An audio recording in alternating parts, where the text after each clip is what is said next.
जय हिंद दोस्त। बता दूं कि आईटीबीपी में कांस्टेबल के लिए वह भर्ती निकली हुई है। अब ये भर्ती बता दूं कि स्पोर्ट कोटा के तहत है। अब स्पोर्ट कोटा क्या होता है, इसमें कौन कौन से लोग भर सकते हैं, कब से कब फॉर्म भरे जाएंगे, इसमें क्या अगर स्पोर्ट कोटा है तो क्या नॉर्मल वैकेंसी से क्या अलग होती है, इन सारी चीजों को मैं विस्तार से बताने वाला हूं। तो इस तरह के वीडियो पाने के लिए हमारे चैनल को जो सब्सक्राइब करें।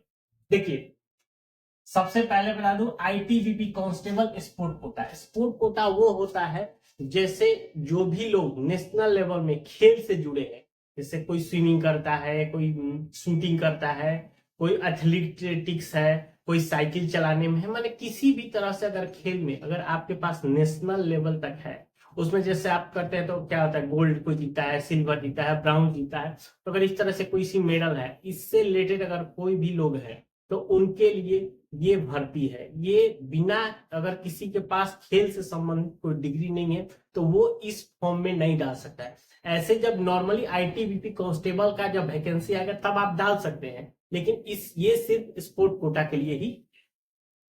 ये फॉर्म शुरू हो चुका है जिसका लास्ट डेट 2 अप्रैल 2025 तक है। इस फॉर्म को भरने के लिए 100 रुपए का चार्ज लग रहा है जनरल, ईडब्ल्यूएस और ओबीसी को, और एससी एसटी और फीमेल को 0 रुपए का चार्ज देना है।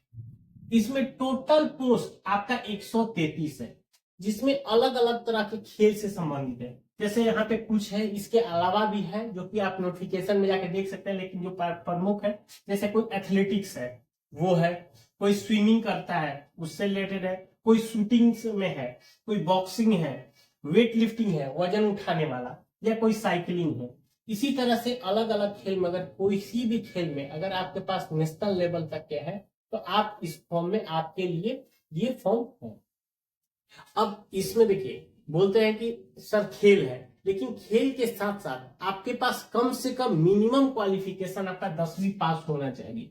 ये आपका नहीं है कि 10वीं में इतना परसेंट है, कि कोई भी परसेंट का रिक्वायर्ड नहीं है।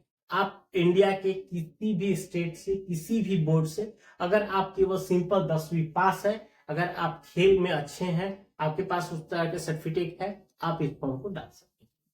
इसमें जो एज मांगा जा रहा है 18 साल से लेकर 23 साल, ये 3 अप्रैल 2025 तक की गणना की गई है। ये है गया है जनरल, ईडब्ल्यूएस की। अगर कोई ओबीसी है तो उसको 3 साल की छूट दी गई है, यानी 18 साल से लेकर 26 साल। अगर एससी एसटी है तो उसको 18 साल से लेकर 28 साल, यानी कि उसको 5 साल की छूट दी गई। ये आपका एज। अब बता दें कि इसमें आपका फायदा क्या है। देखिए, जनरली जब आप एग्जाम भरते हैं फॉर्म तो आपको एग्जाम देना होता है, लेकिन इसमें क्या है, इसमें आपको एग्जाम कुछ भी नहीं देना है। आपको सिर्फ 3 स्टेप है। सबसे पहला क्या हो जाएगा, आपका डॉक्यूमेंट वेरिफिकेशन, यानी कि आपको डॉक्यूमेंट देखा गया है कि आप जिस सर्टिफिकेट के तहत इस वैकेंसी में जाना चाहते हैं, आपको वो सर्टिफिकेट किस लेवल का है।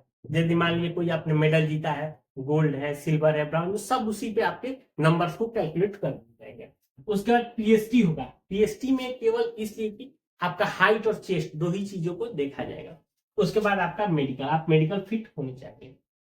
यही आपका मेन चीज है। डॉक्यूमेंट वेरिफिकेशन तो मैं आपको बता ही दिया कि आपके सारे डॉक्यूमेंट, जैसे एक तो हो गया 10 का मार्कशीट, जो उसके बाद जो जिस खेल से आप है, उस खेल से आपके पास सर्टिफिकेट है, किस लेवल का है, उसी के बेस पे आपके मार्क्स को दे दिए जाएंगे।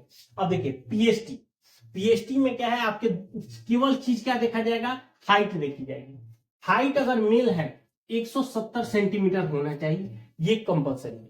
अगर कोई फीमेल है तो 157 सेंटीमीटर ये होना चाहिए, ये कम से कम आपको कंपल्सरी है।